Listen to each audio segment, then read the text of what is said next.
తదుపరి కర్కాటక రాశి.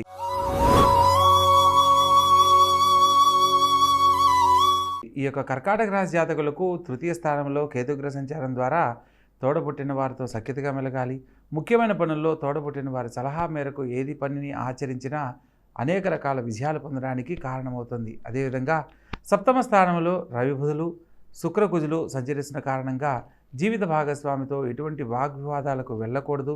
ప్రత్యేకంగా తండ్రి గారితోటి ముఖ్యమైన పనుల్లో తండ్రి గారిని సంప్రదించి తదుపరి తీసుకునే నిర్ణయాలలో శుభం చేకూరుతుంది అన్న విషయాన్ని గమనించాలి. నూతన వ్యాపార ప్రయత్నాలను కొంతకాలం వాయిదా వేయడం మంచిది. తండ్రి గారి ఆరోగ్యం పట్ల శ్రద్ధ వహించాలి. ముఖ్యమైన విషయాలలో స్త్రీ మూలక వివాదాలకు దూరంగా ఉండండి. అదేవిధంగా అష్టమ స్థానంలో రవి మరియు చంద్రుడు మరియు శని సంచారం జరుగుతున్న క్రమంలో తండ్రి గారి తల్లిగారి ఆరోగ్యం పట్ల కుటుంబ వ్యక్తుల యొక్క ఆరోగ్య విషయంలో ఒకటి జాగ్రత్తలు పాటించాలి. ప్రత్యేకంగా శారీరక శ్రమ, పనుల ఒత్తిడి, ముఖ్యమైన పనుల్లో ఆటంకాలు కలగడానికి ఈ వారం ఎక్కువగా అవకాశాలు ఉన్నాయి. కాబట్టి వీలైనంత వరకు ప్రతి పనిని ఆలోచించి నిదానంగా ముందడుగు వేయాలి.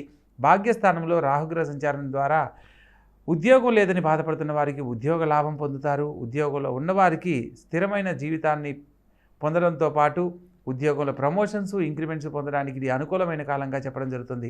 రాజ్యస్థానంలో భాగ్యాధిపతి సంచరిస్తున్న క్రమంలో రాజకీయ నాయకుల అండదండలు, ముఖ్యంగా ప్రజల యొక్క మన్ననల ద్వారా పదవీ యోగ్యతను పొందడానికి ఎక్కువగా అవకాశాలు ఉంటాయి. రాజకీయ రంగంలో రాణించాలనుకున్న వారికి ఇది చక్కని అవకాశంగా చెప్పవచ్చు.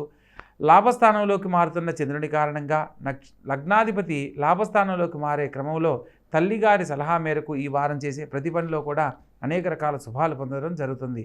మొత్తం మీద ఈ రాశి వారికి అన్ని రకాలుగా యోగ్యతగా ఉన్నప్పటికీ అష్టమ స్థానంలో శని మరియు రవి మరియు చంద్రగ్రహ సంచార రీత్యా ముఖ్యమైన విషయాలలో ఇబ్బందుల నుంచి బయటపడడానికి ఈశ్వరారాధన ఎంతో శుభఫలితాలను ఇస్తుంది. కాబట్టి తప్పనిసరిగా ప్రతినిత్యము ఈశ్వరుణ్ణి ఓం నమశివాయ అని శివపంచాక్షరి మంత్రంతో కనుక ఆరాధించినట్లయితే అనేక రకాల శుభాలు సకాలంలో పొందుతారు. చక్కగా ఆచరించండి. ఆనందకరమైన జీవితంలో జీవించండి.